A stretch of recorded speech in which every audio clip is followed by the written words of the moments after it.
सरकार का रेट यहाँ 2300 और 1800 1850 में बेचने के लिए आप लोग मजबूर हैं, क्योंकि सरकार की ओर से उचित कोई कदम इस मामले में नहीं है।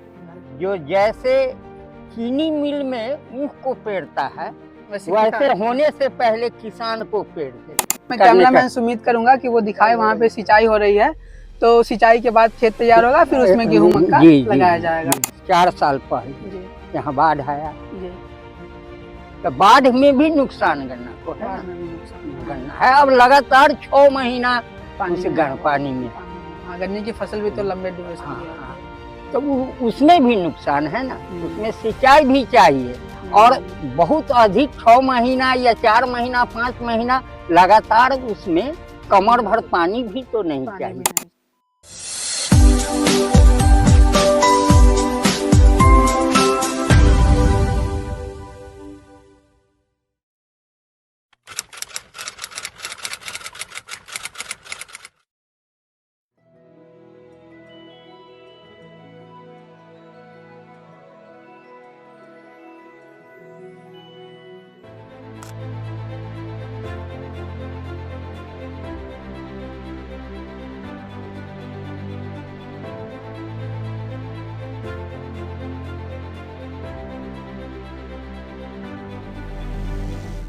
तो मुजफ्फरपुर के गांव रामनगर में आज हम आए हैं किसान रामेश्वर सिंह जी से बातचीत करने। हम आए हैं यहाँ सॉइल कप और स्प्रे इंजीनियरिंग की टीम की ओर से, जहां हम रामेश्वर सिंह जी से बातचीत करेंगे, उनकी खेती के बारे में जानेंगे, उनकी खेती से जुड़े कहानी के बारे में जानेंगे और ये जानने का प्रयास करेंगे कि इनके पास कितनी खेती युक्त ज़मीन है, उसमें कौन कौन सी फसल लगाते हैं, वो फसल करते वक्त इन्हें कौन कौन सी कठिनाइयों का सामना करना पड़ता है, क्या इन्हें उर्वरक खाद की उपलब्धता आसानी से हो जाती है, क्या इन्हें लेबर आसानी से मिल जाता है और इन सबों के बाद क्या उन्हें अपनी फसल का उचित मूल्य मिल पाता है और एक किसान से जुड़ी उन्हें क्या सब समस्याएं होती है, क्या सब परेशानी होती है, ये हम कैमरे के माध्यम से आप तक पहुंचाने की हमारी ये कोशिश रहेगी। तो मैं आशा करता हूं रामेश्वर सिंह जी से कि अपना इंट्रोडक्शन, अपना परिचय और उसके साथ कि इनके पास कितनी खेती युक्त ज़मीन है और अभी वो वर्तमान में किन किन चीज़ों की खेती करते हैं वो बताएं। रामेश्वर सिंह जी। मेरा नाम रामेश्वर प्रसाद सिंह है, ग्राम रामही नगर के निवासी हैं। लगभग 5 एकड़ के करीब खेती करते हैं, जिसमें आपको तोरा होता है जो राई तोरा उसकी खेती करते हैं। इसके बाद गेहूं का फसल होता है और मकई का फसल होता है।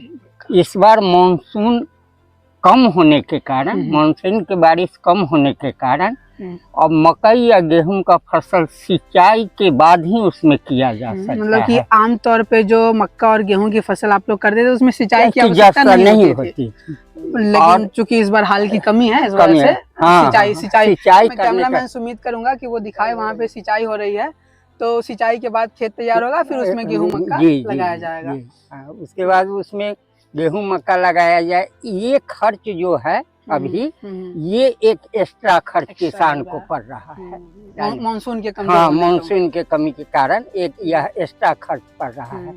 यहाँ के हम वासी हैं, वहाँ लगभग खाद की कमी हम लोग अभी तक महसूस नहीं किए हैं।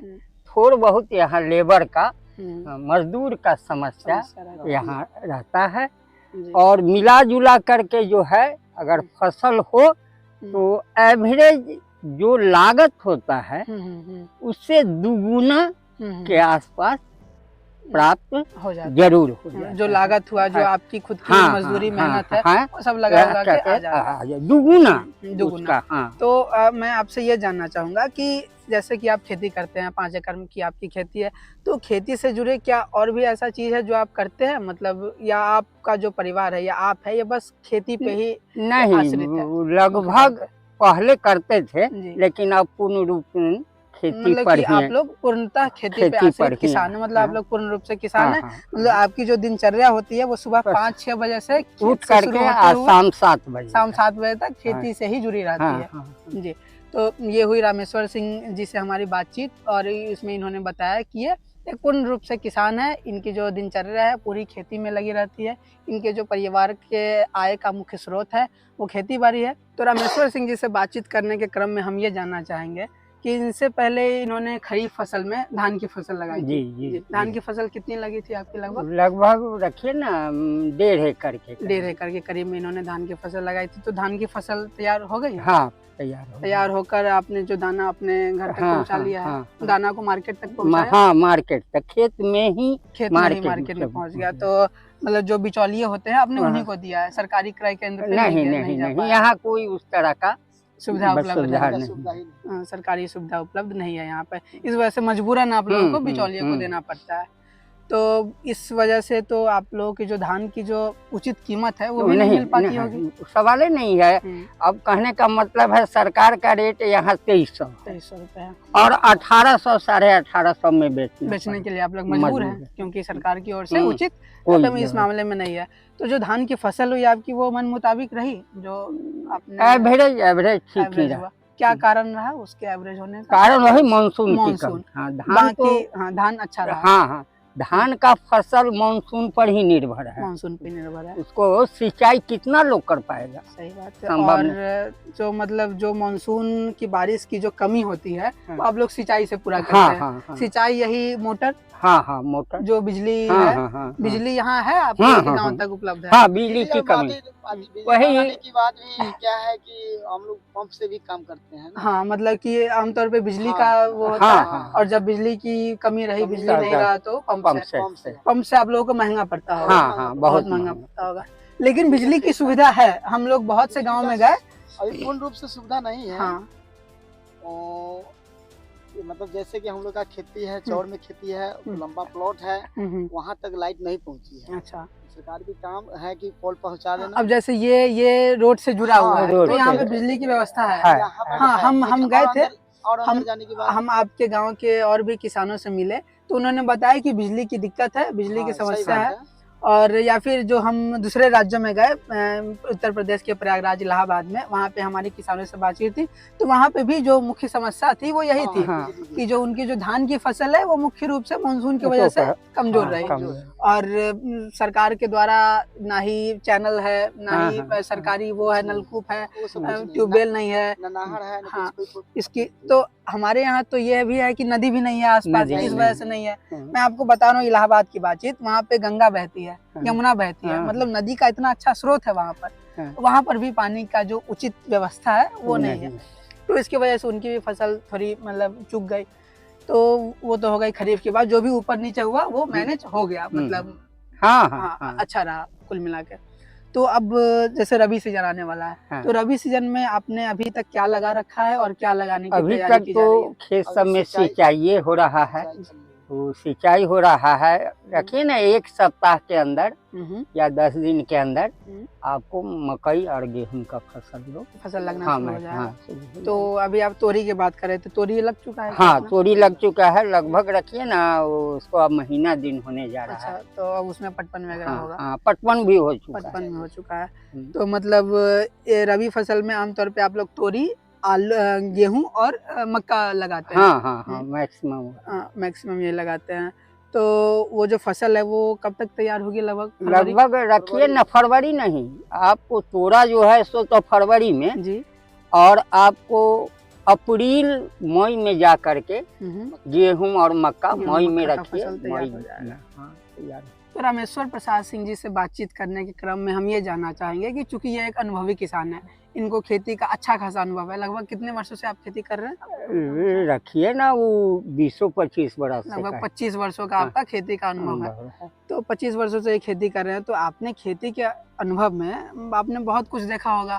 बहुत सी ऐसी फसल क्षति देखी होगी, प्राकृतिक आपदाएं का सामना किया होगा। तो किसी एक प्राकृतिक आपदा जिसका आप जिक्र कर पाए, जिसके बारे में आप अगर बताना चाहे तो कैमरा। अब जैसे गेहूं का फसल लोग कर लिया जी, अब गेहूं का फसल कर लिया और गेहूं जब फूटने के स्थिति में आया या गवाह में अगर है वह, मतलब जब उसमें दाना बनना हाँ, वह निकलने के पोजीशन में अगर आंधी तूफान आ गया और वह पूर्ण रूपेण अगर गिर गया तो गिरने के बाद वह फसल लगभग 75% वह नष्ट। तो कभी ऐसा हुआ है? हाँ, कई बार ऐसा हुआ है।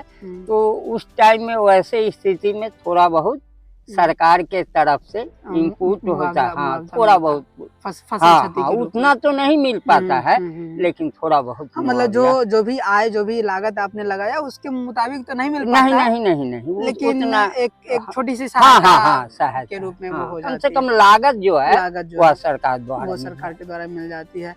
तो लेकिन जो अब जैसे कि आप लोग का परिवार है, आप हुए जो मतलब मुख्य तौर पे खेती पे ही आश्रित है, खेती से ही आपके बच्चों की पढ़ाई हो रही होगी, खेती से ही आपका घर परिवार चल रहा होगा। तो अब जैसे कि गेहूं का फसल आपने लगाया तो वो पूरी की पूरी फसल बर्बाद हो गई, तो उस समय जो फिर जो मतलब आगे की फसल के लिए जो आप लोग खुद को तैयार करते हैं उसमें तो काफी दिक्कत आती हाँ, होगी। पूरी दिक्कत रहता है उसमें। किसी आदमी से लोग अपना थोड़ा बहुत थोड़ा ले ऊपर करके नीचे करके उसका हाँ, उसको अपना क्योंकि हाँ, आधार तो खेती है, आधार तो वही तो है। खेती है तो खेती तो करना ही है, तो तो उसी में लोगों से अपना इधर कर्ज उर्ज थोड़ा बहुत हाँ, ले हाँ, करके और फिर फसल होने के बाद हम्म। फिर उसको जहाँ तक संभव होता है लोग चुकता करता है। हाँ, मतलब कि खेती को आप लोग रुकने नहीं देते हैं, नहीं खेती देते, कैसे हाँ, भी करके हाँ। उसको ऊपर और नीचे करके थोड़ा चूंकि देहात है ये जी तो, और गांव घर के लोग ही दुकानदार भी हैं, जी मतलब हम्म, फर्टिलाइजर का, जी तो उनका भी उनसे थोड़ा भी थोड़ा बहुत सहयोग मिलता है। योगदान रहता है। हाँ, तो चलिए वो तो हो गई उनकी बात। तो कभी एक वैसे कहानी अगर आप बता पाए कैमरा के माध्यम से कि जब आपकी एक पूरी की पूरी फसल बर्बाद हुई, किसी एक कहानी आप अगर याद हो, वो साल वो समय अगर बताना चाहें। और रखिए ना 24 है, जी लगभग है 20 में, 20 में हुई हाँ थी। 20 में, मक्का की फसल में हाँ 20 में भी हुआ है, और 20 में मार्ची भी गिर गया है, मतलब गेहूं का फसल भी एक तरफ से वो अच्छी हो गया है। तो गेहूं के उस टाइम में ऐसे हो के वैसे सरकारी कर्मचारी आए हैं और वह 2020 के समय गेहूं की फसल आपने कितनी लगाई थी लगभग? लगभग रखिए ना मैक्सिमम उस टाइम में हम लोग मकई का खेती थोड़ा कम करते थे। तो लगभग चार एकड़ के में आपकी गेहूं की फसल थी, वो लगभग बर्बाद हो गई, 75 से 80%। तो उस समय तो आपको काफी नुकसान हुआ होगा। काफी नुकसान और चूंकि जैसा आपने बताया कि वो जो फसल बर्बाद हुई थी वो फरवरी मार्च के आसपास में हुई थी, जब आपका फसल महीने कटने के तो मतलब आपने उसमें अपना खाद लगाया, बीज लगाया, मेहनत लगाया, सिंचाई किया, सब कुछ आपने किया, और जब वो कटने के लिए तैयार होने को था, तैयार होकर मार्केट में जाने को था, वो नष्ट हो गया। तो उस समय तो सरकार की ओर से भी जो आप मन मुताबिक चीजों का ना संभव ही नहीं है सरकार की ओर से इतना मुआवजा। तो आप लोग जो पूर्ण तरह से खेती पे निर्भर होते हैं, आप लोगों को काफी मतलब ऐसे में समस्याओं का सामना करना पड़ता है। पूरा। तो ये तो हो गई मतलब आपकी रबी फसल की बात, खरीफ फसल की बात। आपने किसी एक ऐसे कहानी का जिक्र किया जब आपके साथ ऐसा हुआ, मतलब जब पूरी की पूरी फसल बर्बाद हो गई। तो आमतौर पे यहाँ का जो किसान है वो गेहूं, मक्का, आलू और तोरी यही सब धान ही लगाता है। तो क्या कभी अपने यहाँ गन्ने की फसल की कोई संभावना है, या अगर पिछले वर्षों में अगर ऐसा हुआ हो? ना नहीं संभव है, क्योंकि यहाँ गोरौल मिल को बंद हुए अच्छा लगभग 20 साल हो गए। अच्छा, गोरौल में चीनी मिल था जो यहाँ का सबसे नजदीकी चीनी मिल था। और यहाँ उसका कांटा भी था, सेंटर पॉइंट। अच्छा, मतलब यहाँ पे यही आप लोग बिक्री कर सकते थे? हाँ, यहाँ उसका सेंटर पॉइंट था, लोग वहाँ ले जाता था, उसका ट्रक आता था और वह लोड होकर आपने या आपके किसी परिचित ने कभी किया था उसकी खेती गन्ने की यहाँ आसपास, या जिस खेत में आप बैठे हैं आसपास में? गन्ना का खेती यहाँ नाम मात्र का, जब हुआ भी बहुत कम, तो मुख्य फसल गन्ना का खेती नहीं है। कोई अपना 10 कट्ठा 1 बीघा कर लिया, और संभव हुआ तो अथी, और नहीं तो वह कोल्हू पर पेड़ करके उसको मीठा गुड़ तैयार करके अपना बेचा गया। मतलब वो शुगर केन में चीनी के रूप में वो नहीं हुआ। मतलब कि गन्ने की कुल मिला के जो संभावना है अपने यहाँ वो काफी कम है। हाँ, नहीं के बराबर है। और उसके पीछे का जो मुख्य वजह है वो है शुगर मिल नहीं होना। एक मैं जो समझ पा रहा हूँ कि लेबर की कमी। लेबर। और जहाँ तक हम लोगों ने बाकी के किसानों से बातचीत किया था अपने गाँव में भी या आसपास के गाँव में, तो हमें ये जानने को मिला कि गन्ने का जो फसल है उसमें पानी का जो रिक्वायरमेंट होता है वो भी ज्यादा होता है। उसमें पानी ज्यादा चाहिए होता है। और हमारे यहाँ का जो वो मिट्टी है या फिर जो हम लोगों का वो वातावरण है वो थोड़ा कमजोर है उस मामले में, तो हम लोगों को कृत्रिम रूप से सिंचाई करना होगा। हाँ तो एक वो भी वजह है। हाँ, और गन्ने की कभी कभी जो यहाँ है, अब जैसे 4 साल पहले जी यहाँ बाढ़ आया, जी, तो बाढ़ में भी नुकसान गन्ना को है बाढ़ ना। में भी नुकसान है। गन्ना है अब लगातार 6 महीना पानी उस में है वो, पानी में है। पानी में। हाँ, गन्ने की फसल भी तो लंबे ड्यूरेशन की होती है। तो उसमें भी नुकसान है ना, उसमें सिंचाई भी चाहिए।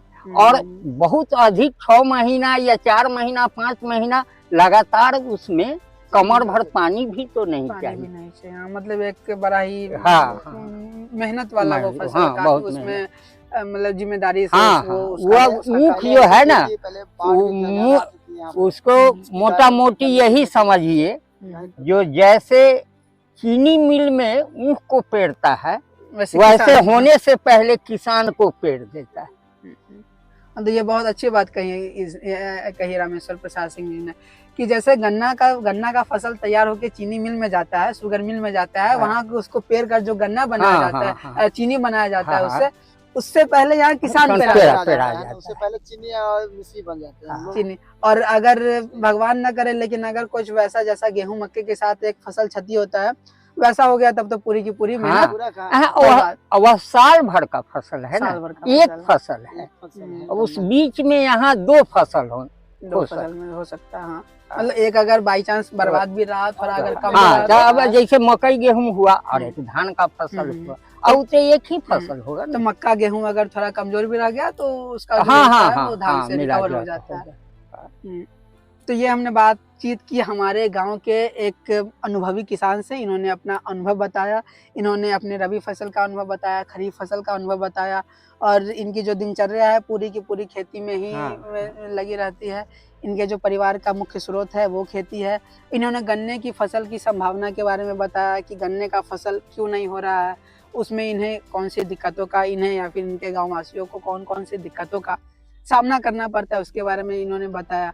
इनकी जो सरकार से क्या अपील है, जो सिंचाई की व्यवस्था है, ये सब के बारे में जो इनकी अपील है, इन्होंने इसके बारे में बताया। तो हमें रामेश्वर प्रसाद सिंह जी से बातचीत करके काफी अच्छा लगा। ये आपका जो यहाँ से खेत है, वो कौन सा खेत हुआ आपका? वो सामने है। अच्छा, वो रहा आपका? हाँ, सामने। हाँ, सामने नहीं। अच्छा, अभी उसमें अच्छी पानी पटा करके और जोत करके तैयार है। कल या परसों से उसमें मकई का काम शुरू, रोपना शुरू कर दे। मक्का कितने लगभग रखी ना 2 एकड़ है, इसी जगह 2 एकड़ जमीन है, तो दोनों एकड़ में मक्का का आपने खाद बीज लेकर रख लिया।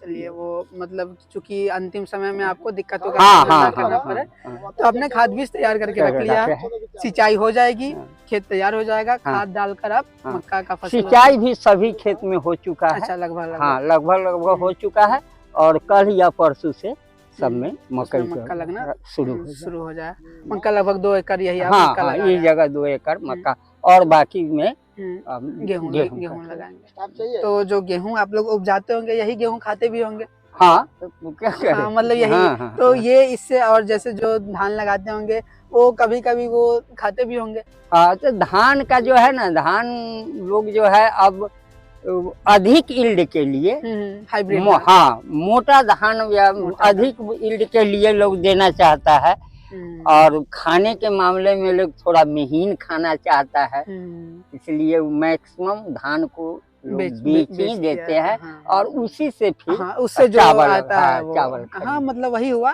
एक और यहाँ जो है ना देहात में, उसको कहने का मतलब है अपने से ढंग से उसका चावल भी नहीं हो पाता, नहीं बन भी नहीं पाता, उसका प्रोसेसिंग भी नहीं हो पाता, खंड हो जाता है। ये सब दिक्कत है।